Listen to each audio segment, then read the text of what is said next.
Hello दोस्तों, कैसे हैं आप सब। शाइनिंग स्टार सक्सेस पॉइंट राज में आप सभी का स्वागत है। आज हम लोग कुछ मैथ के इम्पोर्टेंट ट्रिक को पढ़ने वाले हैं, इसलिए आप लोग वीडियो को स्किप ना करें, शुरू से लेकर लास्ट तक देखें, जो कि मैंने बहुत अच्छे अच्छे ट्रिक को इस वीडियो के माध्यम से बताया है। तो चलिए हम लोग बिना टाइम को वेस्ट करते हुए शुरू करते हैं। जैसा कि आपके स्क्रीन पे क्वेश्चन दिख रहा है कि राम की मासिक आय श्याम से 10% कम है, तो श्याम की मासिक आय राम से कितना परसेंट अधिक होगा। तो यहाँ पे कुछ जो ट्रिक्स है इसको पहले हम लोग समझ लेते हैं। कहा जाता है कि कम और अधिक वाले प्रश्न के लिए अनमोल ट्रिक्स।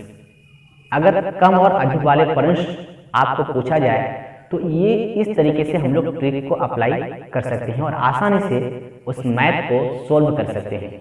जैसे अगर आपको ज्यादा या अधिक के लिए माइनस साइन का इस्तेमाल करना है और न्यूनतम या फिर कम के लिए प्लस साइन का इस्तेमाल करना है, तो चलिए हम लोग पहले इसको सोल्व करते हैं, तो हम लोग को समझ में आ जाएगा कि ये ट्रिक का अप्लाई कैसे होता है। कहा जाता है कि राम की मासिक आय श्याम से 10% कम है, तो श्याम की मासिक आय राम से कितना परसेंट अधिक होगा। तो अब देखिए अधिक पूछा जा रहा है, तो अधिक के लिए हम लोग माइनस साइन का इस्तेमाल करेंगे। जो परसेंट दिया हुआ है उसको पहले हम लोग लिख लेंगे।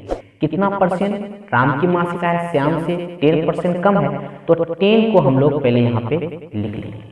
उसके बाद हम लोग क्या करेंगे, यहाँ पे हम लोग अप्लाई करेंगे कि अधिक पूछा जा रहा है, तो 100 में हम लोग क्या करेंगे, माइनस साइन का इस्तेमाल करेंगे 100 के साथ। तो 100 माइनस जो चीज परसेंट के रूप में दिया हुआ है उसी को यहाँ पे लिखेंगे और 100 से मल्टीप्लाई कर देंगे। तो इस तरीके से हम लोग देखते हैं कि 100 में 10 माइनस हो जाएगा, तो आपका बचेगा 90 और यहाँ पे आपका हो जाएगा 100। तो अब हम लोग क्या करेंगे, इसको हम लोग काट के छोटा कर लेते हैं। तो इस तरीके से आपका जो आंसर होगा वो आपका होगा 100/9। तो अब यहाँ पे क्वेश्चन ये पूछा जा रहा था कि राम की मासिक आय श्याम से 10% कम है, तो श्याम की मासिक आय राम से कितना परसेंट अधिक होगा। तो कितना परसेंट अधिक होगा, 100/9% जो होगा वो अधिक होगा। उसी तरीके से दूसरा क्वेश्चन आपके स्क्रीन पे है कि चीनी के मूल्य में 20% की कमी होने पर खर्च में कितने परसेंट की वृद्धि की जाए ताकि वह अपरिवर्तित रहे। ये प्रश्न जो है वो आपको कई तरीके से पूछे जा सकते हैं। तो अब यहाँ पे देखिए कि चीनी के मूल्य में सबसे पहले क्या होता है, 20% की कमी होती है। तो हम खर्च में कितने परसेंट की हम वृद्धि करें, कितना परसेंट हम ज्यादा करें अपने खर्च में ताकि जो व्यय हो वो अपरिवर्तित रहे। तो फिर क्या पूछा है, कम दिया हुआ है, अधिक पूछा जा रहा है, वृद्धि पूछा जा रहा है, यानी अधिक पूछा जा रहा है। तो जब वृद्धि या अधिक की बात हो तो हम लोग माइनस साइन का इस्तेमाल करेंगे, यानी कि जस्ट अपोजिट। कम कहेगा तो प्लस, ज्यादा कहेगा तो माइनस। तो जो परसेंट पहले दिया हुआ है उसको एज इट इज यहाँ पे हम लोग लिख लेंगे 20/100 के साथ यहाँ पे वृद्धि पूछा जा रहा है तो माइनस करेंगे। 100 - 20% की बात होती है, इसलिए यहाँ पे 100 से मल्टीप्लाई कर देना है। तो अब यहाँ पे हम लोग क्या कर लेंगे, 20/100 में 20 चला गया तो आपका 80 × 100। तो अब यहाँ पे क्या हो गया, इसको हम लोग सबसे पहले काट के छोटा कर लेते हैं। 20 1 × 20, 24 × 80। अब इसको काटेंगे, 4 1 × 4, 4 25 100। इसका मतलब जो है आपका 25% आपका क्या होगा, वृद्धि हो जाएगा। तो यही पे कह रहा है कि चीनी के मूल्य में 20% की कमी होने पर खर्च में कितना परसेंट हमको वृद्धि करना पड़ेगा। तो खर्च में हमको 25% जो है वो वृद्धि करना पड़ेगा ताकि वह जो है वो अपरिवर्तित रहे। इसलिए आप लोग वीडियो को स्किप ना करें, शुरू से लेकर लास्ट तक देखें। हमने कई प्रकार के ट्रिक्स यहाँ पे लेके आए हैं। बहुत, जो कि एग्जाम के पॉइंट ऑफ व्यू से बहुत ही इंपॉर्टेंट है। अक्सर एग्जाम में इस प्रकार के जो प्रश्न होते हैं वो पूछे जाते हैं, लेकिन अगर हमको ट्रिक अगर मालूम नहीं हो तो इस प्रश्न को फिर हल करने में फिर दुश्वारी होती है। तो चलिए, आप नेक्स्ट क्वेश्चन आपकी स्क्रीन पे है। यदि हामिद के पास श्याम से 25% अधिक रुपये हैं, तो श्याम के पास हामिद से कितना % रुपया कम है। अब देखिए, आप अधिक दिया हुआ है और कम पूछा जा रहा है, तो हमने पहले ही कहा था कम या फिर न्यूनतम की बात हो तो प्लस साइन का इस्तेमाल करना है। किसके साथ? 100 के साथ। जो परसेंट दिया हुआ है एज इट इज उसको हम लोग यहाँ पर पहले लिख लेते हैं। कितना % अधिक है? 25%। तो 25 हमने यहाँ पे एज इट इज लिख लिया। अब हमको क्या करना है, नेक्स्ट स्टेप कि 100 के साथ किस साइन का इस्तेमाल करना है। हमको क्या पूछा जा रहा है कि हामिद के पास कितना % रुपया कम होगा, कम पूछा जा रहा है, इसलिए यहाँ पे हम लोग प्लस साइन का इस्तेमाल करेंगे। तो प्लस कितना, जो % दिया हुआ है उसी को यहाँ पे लिख लेंगे और 100 से मल्टीप्लाई कर देंगे।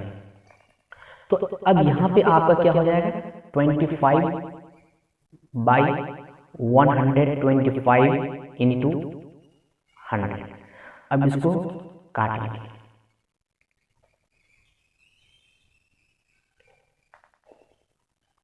तो इस तरीके से आपका आ गया आंसर 20, यानी कि 20%। तो अब यहाँ पे देखिए, यदि हामिद के पास श्याम से 25% अधिक रुपये हैं, तो श्याम के पास हामिद से कितना % रुपया कम होगा। तो अब देख रहे हैं कि श्याम के पास जो हामिद से कितना % रुपया कम होगा, वो 20% जो है, वो 20% रुपया जो होगा। अब नेक्स्ट ट्रिक है, ये ट्रिक दूसरा है, थोड़ी दूसरे तरीके के हैं, इसलिए इसको भी समझना है। कहता है कि अगर प्रतिशत में लगातार वृद्धि हो तो इस प्रकार के प्रश्न में प्लस साइन का इस्तेमाल करेंगे, यानी प्रयोग करेंगे। अब आपको ऐसा लग रहा है कि प्रतिशत क्वेश्चन में दिया हुआ है वो लगातार वृद्धि हो रही है। पहले वाले प्रश्न में क्या था, एक तरफ वृद्धि हो रही थी तो दूसरी तरफ कमी पूछा जा रहा था, या फिर कमी होगी तो वृद्धि पूछा जाएगा। तो यहाँ पे क्या है कि अगर दोनों % वृद्धि की तरफ हो तो हम लोग प्लस साइन का इस्तेमाल करेंगे। अब यहाँ पे कह रहा है कि किसी वस्तु के मूल्य को पहले 10% और फिर 15% बढ़ाया जाता है, तो इस प्रकार कुल बढ़ोतरी क्या होगी। अब आप देखिए कि किसी वस्तु के मूल्य को पहले 10% बढ़ाया जाता है और फिर 15% यानी 15% बढ़ाया जाता है, तो इस प्रकार कुल बढ़ोतरी उसका क्या होगा। तो यहाँ पे हम लोग अप्लाई करेंगे, किसका, कौन सा ट्रिक का अप्लाई करेंगे, जो % दिया हुआ है 10, उसके बाद क्या दिया हुआ है 15, इसको लिख लेंगे। फिर प्लस साइन का इस्तेमाल करने कह रहा है तो प्लस साइन का ही इस्तेमाल करेंगे। अब फिर इन दोनों को क्या करेंगे, यहाँ पे मल्टीप्लाई कर देंगे बाई 100 कर देंगे। अब यहाँ पे क्या हो जाएगा, 10 प्लस 15 प्लस, अब यहाँ पे इसको अगर काट के थोड़ा छोटा कर लेते हैं, 5 या 15, 5 दूनी 10, यानी यहाँ पे आ गया आपका 3/2। अब यहाँ पे हम लोग क्या करेंगे, अब एलसीएम ले लेंगे, तो 2 एलसीएम आएगा। अब यहाँ पे कुछ नहीं तो डायरेक्ट मल्टीप्लाई हो जाएगा, 20 प्लस 30 प्लस 3, इस तरीके से आपका आ जाएगा 53/2। इसको आप काट के और छोटा कर सकते हैं,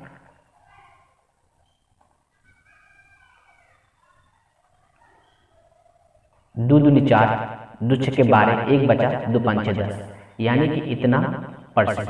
यानी कि अब यहाँ पे कहा जा रहा है कि किसी वस्तु के मूल्य को पहले 10% बढ़ाया गया और फिर 15% बढ़ाया गया, तो इस प्रकार कुल बढ़ोतरी कितना % होगा। तो इस प्रकार जो कुल बढ़ोतरी होगा उसका 26.5% कुल बढ़ोतरी हो जाए। अब यहाँ पे है नेक्स्ट, अगर प्रतिशत के अमाउंट को पहले बढ़ाया जाए और फिर घटा दिया जाए अब यहाँ पे क्या था, जो हम लोग नेक्स्ट इस क्वेश्चन को, इससे पहले वाले जो क्वेश्चन को हम लोग सोल्व किए तो दोनों प्रतिशत को क्या किया गया, बढ़ाया गया। लेकिन यहाँ पे कहा जाता है कि अगर एक प्रतिशत को बढ़ाया जाता है और फिर दूसरे प्रतिशत को घटाया जाता है तो फिर कौन सा ट्रिक हम लोग अप्लाई करेंगे। तो यहाँ पे कह रहा है कि अगर प्रतिशत के अमाउंट को पहले बढ़ाया जाए और फिर घटा दिया जाए या कम कर दिया जाए तो माइनस साइन का प्रयोग करेंगे। अगर आंसर माइनस में आए तो कमी होगी और यदि प्लस में आए तो वृद्धि होगी। अब देखिए आपको इस ये जो ट्रिक है आपको एग्जाम्पल से समझ में आ जाएगा आसानी तरीके से।